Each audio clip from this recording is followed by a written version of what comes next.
ახლა ვართ რაჭაში, ამბროლაურის რაიონის სოფელის ნაკვა.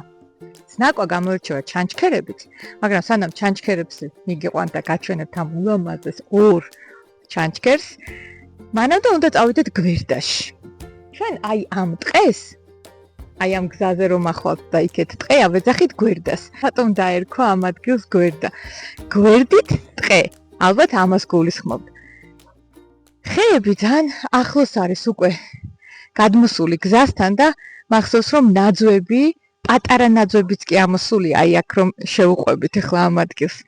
შარშან როცა გვერდაში ვიყავი, მითხრეს რომ ძალიან შორს მოუწახვალო სოფო, იმიტომ რომ შეიძლება დათვი შეგხვდესო და ხო და არ ვიცი. მე იმედი მაქვს რომ ახლა დათვი არ შეგხვდება და ეს ჩვენი გადაღება არ ჩაგვეშლება. წამოდი ანანო.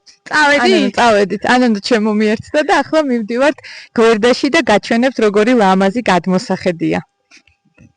იმედი მაქვს რომ დათვი არ შეგხვდება წესით. მე არასდროს არ მინახავს, მაგრამ ცოტა მოსაღამობ და სხვათა შორის ეს გზა ამბროლაურში ჩადის, ცით? აჰა, ნუ ამ გზიდან ჩავალთ ამბროლაურში. როცა პატარები ვიყავით, ერთი ძალიან კაი ამბავი მაქვს, გაგვიწვიმდა და მივდივართ ტყეში და არ ვიცით სად მივდივართ. კი, რა თქმა უნდა, ჩვენი თანასოფლელები გვახდნენ ბიჭები, რომლებმაც გზები იცოდნენ, მაგრამ აღმოვჩნდით უცნაურ და უკაცრი ადგილას, სულ ტყეში და რა გვექნა არ ვიცოდით. გავუყევით გზას, და მივხვდით რომ უკვე ამბროლაურში ჩავდიოდით. დაახლოებით ამბროლაურამდე არის 11 კილომეტრი. შეიძლება ცოტა მეტი. ახლა ავდივართ გვერდაში. რა ლამაზია აქ და უკვე ულამაზესი ბუნება ახლა მზის ჩასვლის პერიოდია და ამიტომ ყველაზე კარგი დრო არის აქ წამოსასვლელად. გადავხედოთ სოფელს და ვნახოთ რა ლამაზია ნაკვა. გვერდიდან.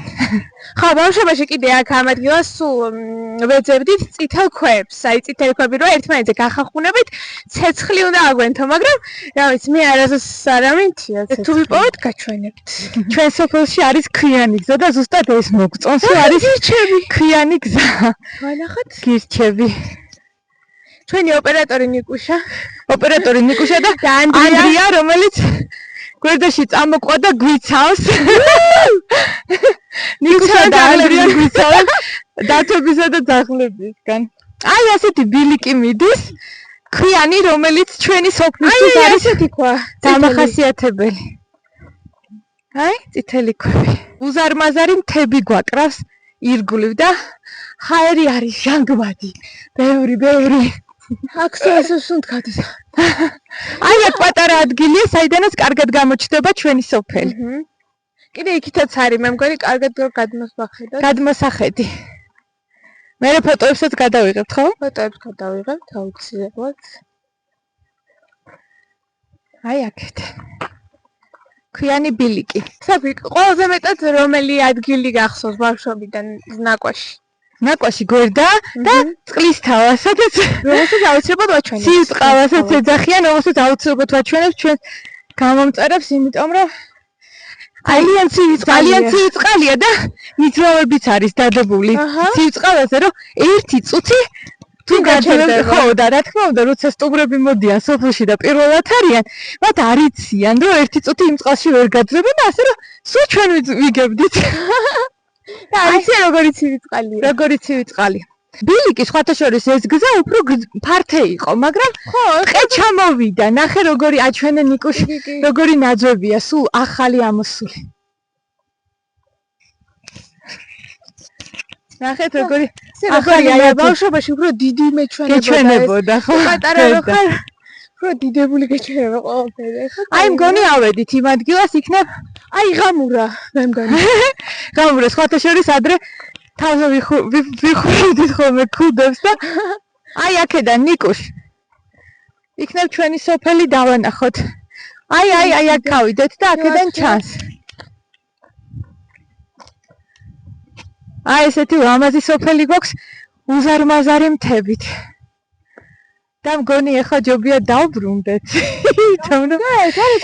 მათ ჩავისუნთქოთ ჰაერი და დავბრუნდეთ, იმიტომ რომ არა ცოტა კიდე არ გვეშინია და შეგხვდა და არ შეგჭამა და ჩვენ აუცილებლად ამ ვიდეოს დავდებს ჩვენ. თუ თქვენ ამ ვიდეოს ახლა უყურებთ, ესე იგი დათქმა არ შეგჭამა. არაფერი არ არის, წავედით, ვაგრძელებთ. აი ასეთ სხვათა შორის ადრე ძალიან ბევრი ძროხა იყო და ბევრი ხო თმად გვესმოდა და ღორები, მაგრამ სოფელში ბევრი ძროხები და ღორები აღარ არიან. სოფო, და თუ ახსოვს ჩვენი მეოთხე ეპიზოდი შოკმაჟას რომ აკეთებდი, იქ მოუწოდე ხალხს რომ სოფელი არ მივატოვოთ ხალხო, გავამრავლოთ ძროხები, ღორები და ისე ვის ხმა უნდა დავაბრუნოთ სოფლებს. იმიტომ რომ ასეთი ჟანგბადი ასად არ არის. ამ ჟანგბადზე გაზრდილი ძროხა აუცილებლად მოიყვას კარგი. მოგცემს კარგი რძეს. ხორცს და რძეს და ყველს, რა თქმა უნდა. აი ესეთი მოწოდებები აუცილებელი. მაგრამ ახლა ანებო ხო არ დავბრუნდეთ. არა, სოფა. ნახე რა მომეწონა ჩასის მზის ჩასვის ფონზე ეს ხეები. იმდენი უცნაური ხილია, გზა და სხვათა შორის სტუმრები ყავდნენ უცხოელები და გვითხრეს რომ აქო რაჭაშიო შეერი არასდროს არ დარჩებიო, იმიტომ რომ ტყეში გახო და იმდენ რამე შეჭამო, რომელსაც ბუნება გაძლევს, რომ არ ვიცი. მაყვალი, ანწლი, ხალი, ვაშლი, ყველაფერი. მოკეთ, შივრები არ დავრჩებით. მოდი ახლა ფოტოები გადავიღოთ. აუ, კიდე წავიდეთ. მაინდამეს დათვი გინდა შეგხვდეს. ხო, მაინტერესებს დათვის. კაი. მოიყვანეთ კაცი შემოყავს ანდრია.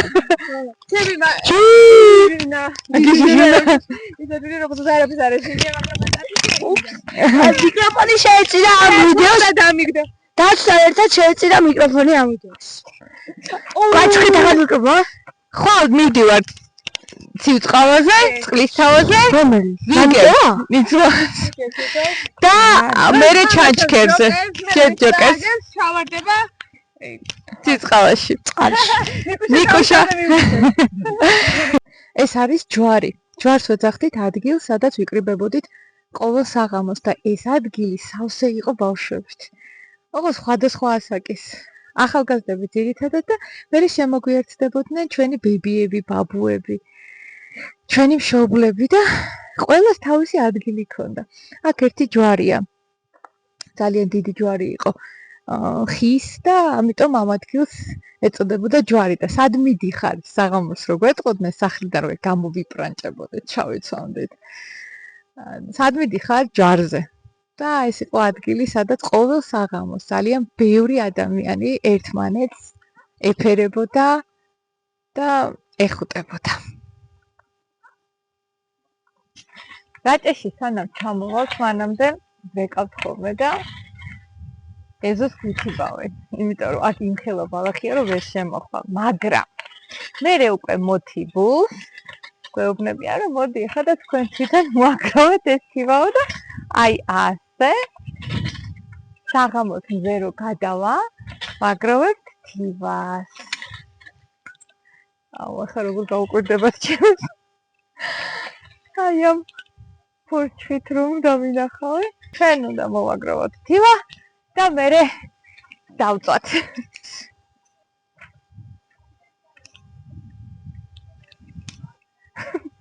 თითქმის ყველა ეზოსთან ახლოს არის წყარო რაჭაში და ჩვენი ეზოც არ არის რა თქმა უნდა გამონაკლისი. თუ არ არის ყველა ეზოსთან, არ ვიცი. ყოველ შემთხვევაში არ არის ყველა ჩვენ გაგვიმართლა და თითქმის ეზოში გვაქვს წყარო, რომელიც თიდან მოდის და რომელსაც ქვია ნანიკევა და წამოვყევით ახლა ნანიკევაზე და სახელწოდებიდან გამომდინარე, რა ვიცი, ალბათ ნანის, ვინმე ნანის ჩაუვარდა კევი წყალში და მერე მიყვნენ ამ წყალს და მიხვდნენ რომ სადღაც წყაროა და ვინმე ნანიკელას ნანიკელას შეიძლება რაჭულად ნანიკელას ჩაუვარდა კევი ალბათ ხის ნაძვის ან ფიჭვის კევი ჩაუვარდა. აბა ეხა სხვა კევი როგორ იქნებოდა და ჩაუვარდა ესე წყალში და მიხვდნენ რომ აქ არის წყარო და ქვია ნანიკევა.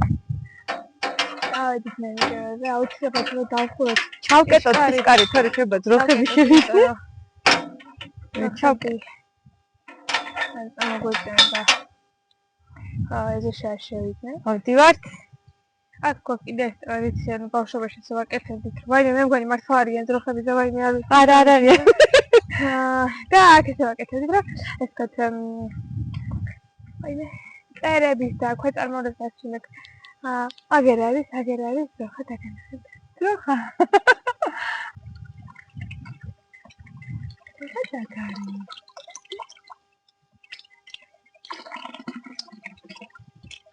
ისეთი ცივია ხოლმე ეს წყარო, რომ იცვარება მთლიანად მთელი აი ეს ჭურჭელი. და გემრიელია. წავიდეთ. მოგვადგა ჩვენი მოჩოლა. არ გავიქცევი. მე ნუ გეშინია.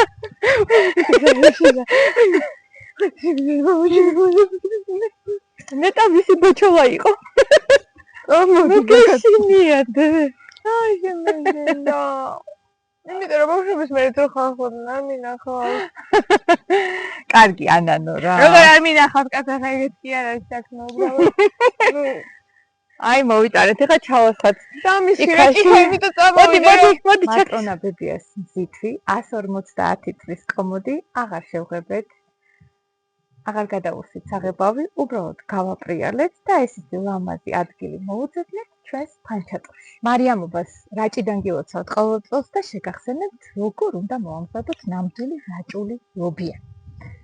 ჩვეულებრივ მოხარშავთ ლობიოს, მერე შეაზავებთ ღორის ქონით, მუცლის ქონით, ღორის მუცლის ქონით, ასე ამბობენ რაჭაში რომ ეს ყველაზე გემრიელიაო, მაგრამ თქვენ შეგიძლიათ სხვა ცხიმიც გამოიყენოთ, მაგრამ რაჭოლები ღორის ქონს იყენებენ. მერე მოტუკავენ კარგად ამ ლობიოს და სომში ჩაურთავენ. ასე ამბობენ რაჭოლები. ჩაურთავენ და სომი რის გამზადდება? არის გამზადდება ჩვეულებრივ არც მაწონი უნდა, არც რძე, არც რაიმე სხვა. განსაკუთრებული ამას უნდა მხოლოდ საფუარი და პურის ფქვილი. კარგად ჩაზილავენ და ესეთი ფუმფულად სომი გამოვა, მე ახლა გამზადებული, მაგრამ თქმა უნდა მე არ ვაცხობ და ჩემი აცხობს, მაგრამ ვითომ მე ვაცხობ და კარგად დაფქვილიანებულიც მოგცემი წინ საფარი. ჩემი საქმე მაინც ლაპარაკია და არაცხობაც ვიცი, მაგრამ უფრო ლაპარაკი. ხო, მოკლედ ესე იგი ესეთი ცომი გამზადებულია, შიგნით ლობიო ჩართული აქვს. და ახლა ვიღებთ აი ამ საჭრელებელს, რომელსაც ყოველწელს გაცნობთ და გიყვებით, რომ ეს არის ჩემი დიდი ბაბუას პიკენტი კობახეთის გამოცვლილი ესეთი დისკო, რომელიც ძალიან გვიყვარს და ჩვენი ოჯახის რელიკვია და მე მგონი რაჭაში ყველა ოჯახში, ყველა სახლში არის აი ასეთი საჭრელებელი და ამას ვიღებთ კარგად, აი აქ ვკიდებთ ხელს და აი ესე დავაწვევით ცომს დავაჭრებთ. რაც შეგვიძლია, მაგრამ იმიტომ რომ გამოცხება მე აი ესეთი ჭრელი ლობიანი უნდა გამოგვივიდეს. რა თქმა უნდა, ამას შევაბრძანებთ ღუმელში, მაგრამ უკვე გამომცხარი ლობიანი მინდა გაჩვენოთ, იმიტომ რომ შემომიცხარო გამოცხაო და იმას გაჩვენებთ ახლა. ამ წუთში მოიცა მოწევა ქვე მაქვს. აი ეს ჭრელი ლობიანი. ამას გადავიტანთ და ღუმელისთვის გავამზადებთ. ავიღებთ აი ამ ჭრელ ლობიანს, აი ასეთი გემრიელი ლობიანია. მოდი გემრიელი არის თუ არა, ახლა თქვენთან ერთად გავსინჯო. გავჭრი. ვიცი ხან ეწყობი მოკატკათხო, ისეთ ლობიანი გიყვართ. დაწუნებული ვარ. ახლა კი დავაგემოვნოთ და გავსინჯოთ როგორია დედა ჩემის გამომცხარი ლობიანი.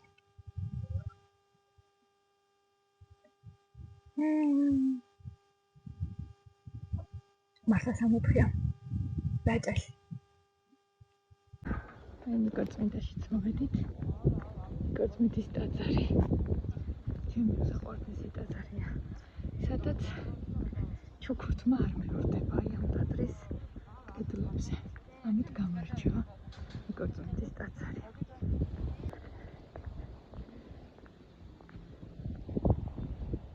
მთელი ბავშვობა ამ ეზოში მაგ თითქმის გატარებული არ არსებობს ზაფხული, როცა აქ არ მოვედი. გაჩვენებთ ძალიან ახლოს ამ კედლებს და ჩუქურთმებს. ესეთი ლამაზი აი ძალით ჭრდილში. ტაძარში ჩავა და გაჩვენებთ იქაც. როგორი ლამაზია.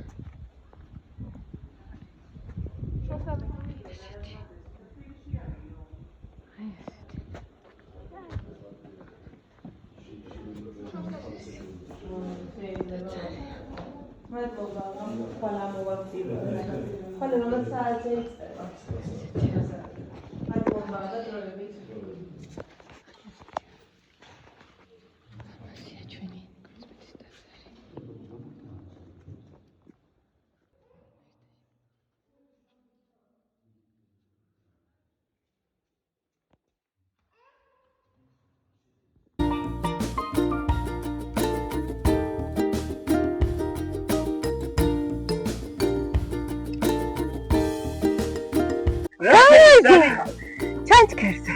რა ხინძლე? ხო და ჩავწერეთ ჩვენი ჩანჩქერი. ეს არის ანწლი იდეალური ბუნებრივი ნატურალური საშუალება, რითაც შეგიძლიათ მუცლის ტკივილი გაიყვეჭოთ. მუცლის ტკივილი ისგან არის გამოწეული ეს კიდევ სხვათა კიდევ. მე რა დავაიშავე რა ხორა. ტროხ რასა. ხოდა მოკლედ და გინაღამ ტროხამ შემჭამა. ჩვენი თანამშრომლობა გაგრძელდება. არ უცა ამაზე კარგად მეუღლის. ეხლა მიშეულ სახელში დავჯოდი. დიდი მადლობა. ჩვენა ხო, ჩვენ ეხლა ჯერ პატარა არქივი. ხო, ჯერ ეხლა დავიწყეთ. აუყანთ ასას. ავიყვანეთ, ყოჩა. ცოტა მეც შეიძლება ძალიან. დიდი მადლობა.